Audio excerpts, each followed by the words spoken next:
Real estate sales and marketing এ যারা newly career শুরু করেছেন তাদের জন্য বেসিক 5টা টিপস শেয়ার করছি।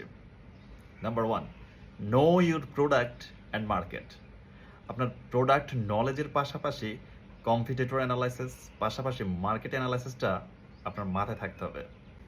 Number 2, focus on customer needs. Don't try to sales everything. Listen first, then suggest him what the right property for customer. Number 3, honesty and transparency.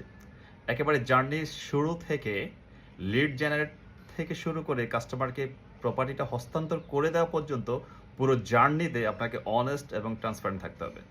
যে information আপনি জানেন না সেটা প্রয়োজনে কাস্টমারকে জেনে জানাবেন, কিন্তু ভুল ইনফরমেশন দেওয়া যাবে না। Number 4, follow up constantly. 60%-এরও উপরে ফলো আপের কারণেই শুধু সেলসগুলো ক্লোজ হয়ে থাকে। সেজন্য পোলাইটলি কাস্টমার সাথে টাচে থাকতে হবে। Always try to build a relationship, not deals.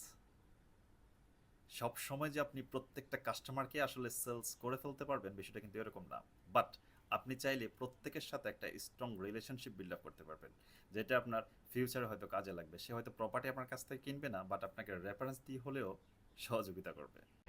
এই 5টা জিনিস একজন নিউ কামারের জন্য খুবই ইম্পর্ট্যান্ট। সবাই ভালো থাকবেন। খুদা হাফেজ।